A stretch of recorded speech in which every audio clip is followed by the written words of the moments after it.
आज मैं शनिदेव जी की पूजन विधि बताने जा रही हूँ।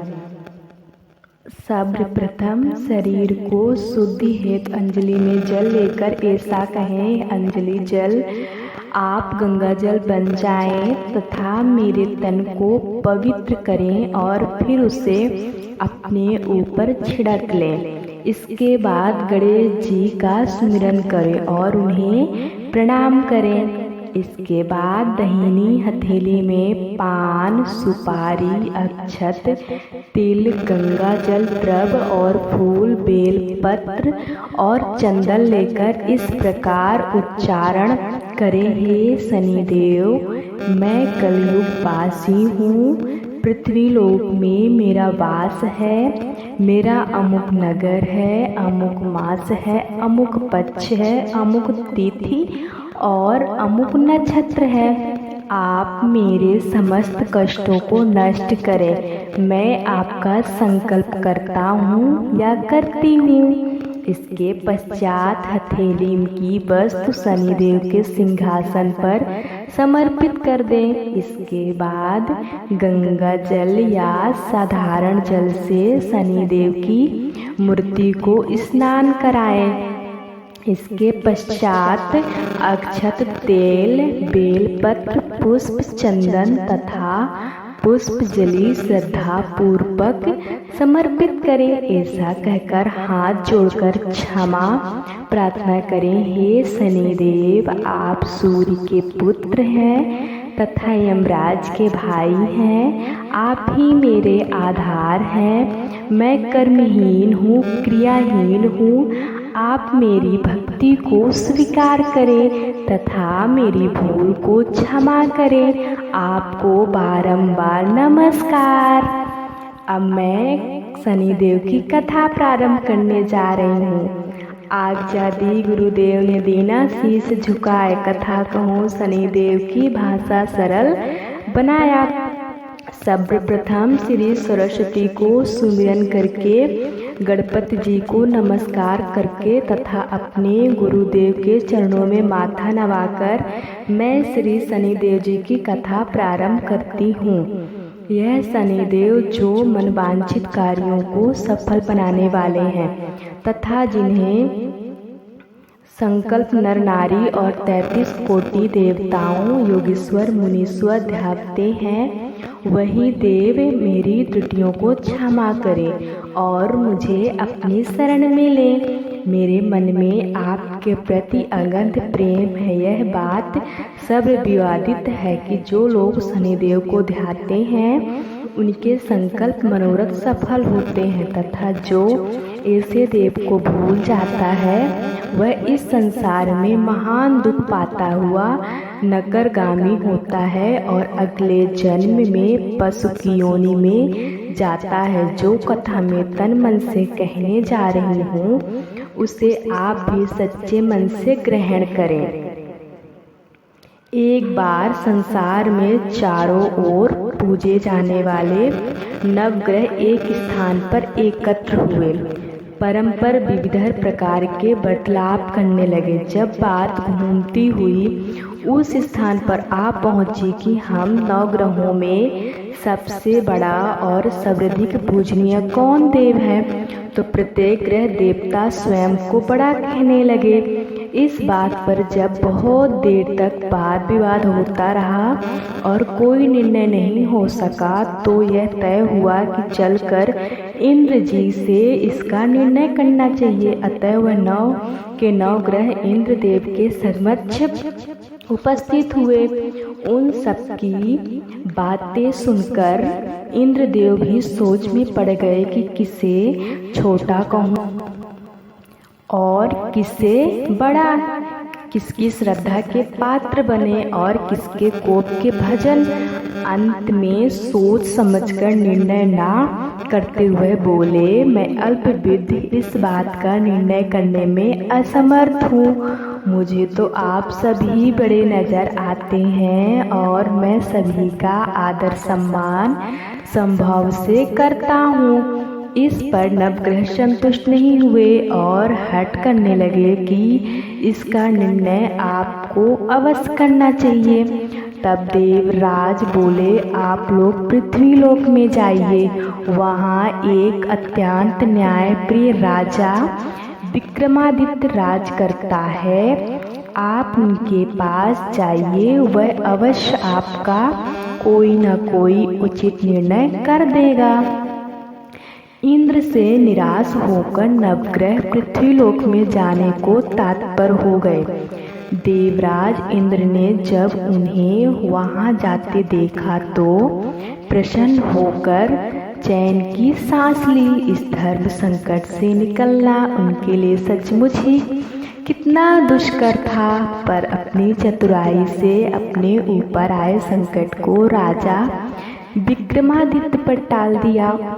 उज्जैन नगरी की उन दिनों सारे ही भारत में धाक थी। एक तो वह राजा विक्रमादित्य के दरबार में बड़े बड़े ज्ञानवान लोगों का सम्मेलन होता रहता था, दूसरे उस न्यायप्रिय राजा के न्याय से उज्जैन नगरी का सारे भारत में डंका बजता था।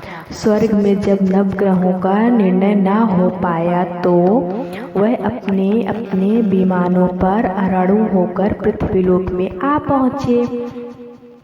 ठीक उस समय जब राजा विक्रमादित्य का दरबार ठसाठस भरा हुआ था, तब नवग्रह वहां जा पहुँचे। नवग्रहों को इकट्ठे देखकर विक्रमादित्य अपने सिंहासन से उठ खड़े हुए और सभी देवों को सम्मान पूर्वक आसन ग्रहण करने को कहा, किंतु राजा के इस सम्मान को किसी भी ग्रह देवता ने स्वीकार नहीं किया। तब विक्रमादित्य ने प्रश्नवचन दृष्टि से उनकी ओर देखा तो बृहस्पति देव ने आगे बढ़कर दुष्ट विश्वर से कहा, हे राजन, हम यहाँ पर तब तक आसन ग्रहण नहीं करेंगे जब तक कि आप हमारा यह निर्णय नहीं करेंगे कि हम लोगों में से सबसे बड़ा कौन है। राजा अपने ऊपर आए इस धर्म संकट को देखकर पल भर तो घबरा गया, परंतु शीघ्र ही उसके स्वयं को संभाल लिया। उसने अपने मन को एक युक्त सोच ली। दरबार में छोटे छोटे आसनों की एक पंक्ति प्रवेश द्वार तक चली गई थी। राजा ने उन लोगों से कहा कि आप यहाँ पर आसन ग्रहण कीजिए, मैं सोचकर अभी अपना निर्णय करता हूँ। यह कहकर राजा ने अपने सिंहासन पर बैठ गया। सिंहासन के निकट ही जो आसन पड़ा था वह उस पर भाग कर बृहस्पति देव जा बैठे और उनके अगले आसन पर सूर्य देव जा बैठे। सूर्य के निकट ही चंद्रमा और फिर इस क्रम में बुध, मंगल, राहु, केतु इत्यादि ने भी अपना अपना आसन ग्रहण कर लिया। पंक्ति में 8वें थे भगर्भ, किंतु उन्हें भी संतोष था कि उनके बाद शनिश्चराय बैठेंगे, किंतु आसन प्रवेश द्वार के समीप होने के कारण और सबसे अंत में होने के कारण शनिदेव उस पर नहीं बैठे। राजा विक्रमादित्य ने सोचा था कि जो ग्रह उस अंतिम आसन पर बैठेगा वह उसी को विनय और दयाशील के आधार पर बड़ा कह देंगे, पर वह तो बात ही दूसरी हो गई। शनिदेव अति क्रोधी और विकट स्वभाव के देवता हैं। जब वह नहीं बैठे तो 8 ग्रह खिलखिलाकर हंस पड़े। अपना इस प्रकार से अपमान होते देखकर शनिदेव की आंखें क्रोध से लाल हो गई और भुट्टी तन गई। क्रोध से कांपते हुए बोले, राजन, मुझसे बैर लेकर तुमने अच्छा नहीं किया। क्या समझकर तुमने मुझे इस प्रकार से अपमानित करना चाहा है और क्यों मुझे तले बिठाना चाहा था। चंद्र ग्रह का प्रभाव 2.25 दिन रहता है और सूर्य, शुक्र और बुध का प्रभाव केवल आधा मास, सोम और मंगल 2 मास और गुरु 13 मास, राहु और केतु 18 मास रहते हैं, जबकि मैं 7.5 वर्ष तक रहता हूँ। इसलिए हे राजन, अब तो सावधान हो जा, तूने जो अपमान किया है इसका दंड तुझे अवश्य मिलेगा। राजा के कुछ दिन तो आराम से बीते, लेकिन शीघ्र ही शनिदेव की कोप दृष्टि फिरी और राजा पर 7.5 आ गई। उन्हीं दिनों एक व्यापारी कुछ घोड़े बेचने के लिए उज्जैन नगरी में आया। सुंदर सुंदर घोड़े देखकर राजा का ललच गया और राजा ने उन्हें खरीदने का आदेश दिया। घोड़े में एक घोड़ा भंवर नाम का था। राजा उस पर चढ़कर देखने लगा। कुछ देर तक घोड़ा राजा के लिए वहीं घूमता रहा, लेकिन फिर सहसा भाग खड़ा हुआ। राजा को बड़ा अचंभा हुआ। घोड़ा एक भयानक जंगल राजा को पटकाकर अंतर्ध्यान हो गया। राजा अकेला उस वीरागान जंगल में भटकने लगा। सायं के समय जब उसे प्यास से बहुत सताने लगी तो वह जोर जोर से चीखने लगा। उधर एक पाखंडी से एक ग्वाला अपने गांव को जा रहा था। वह राजा की आवाज सुनकर रुक गया। राजा उसके पास गया। ग्वाले ने उसकी व्यवस्था जानकर उसे निकट की नदी पर ले जाकर पानी पिलाया। पानी पीने के बाद राजा स्वस्थ हो गया और प्रसन्न होकर उसने ग्वाले को अपने हाथ की अंगूठी उतार कर दे दी और उससे कहा कि मैं उज्जैन का रहने वाला हूँ। यहाँ रास्ता भटक गया हूँ, तुम मुझे रास्ता दिखाओ। तब ग्वाला उसे अपने साथ गांव में लाया। वहीं एक मिठाई की दुकान पर राजा ने मिठाई खा पी कर भूख मिटाई और दुकानदार को भी एक अंगूठी उतार कर दे दी। दुकानदार के पूछने पर उसने उससे भी यही कहा कि वह उज्जैन नगरी का रहने वाला है और उसका नाम बोना है। फिर वह दुकान के बंद होने तक वहीं बैठा दुकानदार से बात करता रहा। उस दिन दुकानदार की बिक्री बहुत हो गई। उसने सोचा यह भाग्यवान पुरुष है जो इसके आने से आज मेरी इतनी बिक्री हुई है। इसलिए रात होने पर वह उससे बोला कि वह उसके साथ उसके घर चले और उसके साथ ही भोजन भी करे। राजा मान गया। जब वह दोनों घर पहुँचे तो दुकानदार की पत्नी ने उनका बड़ा स्वागत सत्कार किया और अतिथि के लिए विशेष रूप से भोजन तैयार किया। भोजन करते समय एक अद्भुत घटना घटी। जहाँ राजा भोजन कर रहा था वहीं सामने की दीवार पर सोने का एक सत लड़ा हाथ टंगा हुआ था। उसके पीछे एक चित्र था। सहसा ही वह हार वहीं से अद्भुत हो गया। दुकानदार के यहाँ एक बंदी थी। उसने जाकर घर की मालकिन से कहा, वहाँ खूंटी पर हार नहीं है। तब जब बात दुकानदार तक पहुंची तो उसने राजा से पूछा। राजा बोला, मुझे तो नहीं मालूम, तुम्हारे और मेरे अतिरिक्त तो यहाँ कोई था ही नहीं। सच सच बताओ, हार कहाँ है? मुझे नहीं मालूम। राजा फिर बोला, मेरे पास कोई हार नहीं है। जब कोई निर्णय नहीं हो सका तो दुकानदार राजा को उस नगर के राजा के पास ले गया। उस नगर के राजा ने जब विक्रमादित्य की भोली भाली सूरत देखी तो बोला, यह व्यक्ति कभी भी चोरी नहीं कर सकता। और यह कहकर उसने विक्रमादित्य को छोड़ दिया। विक्रमादित्य जब उस नगर में यूं ही इधर उधर घूम रहा था तब उस नगर के एक तेली ने उससे कहा कि वह उसके यहाँ काम कर ले तो उसे वह रहने के स्थान और खाने को सामग्री भी देगा। राजा मान गया और तेली उसे अपने घर ले आया। वह सारा दिन राजा धड़ी का बैठा उसके बैले को हाँकता रहता और बाजार में तेल बेचाता। जब वर्षा ऋतु आई और मूसलाधार वर्षा होने लगी तब धड़ी पर बैठे हुए विक्रमादित्य ने मौज में आकर ऊंचे ऊंचे स्वर में राग आलापन आरंभ कर दिया। निकट ही उस नगर के राजा का राजमहल था।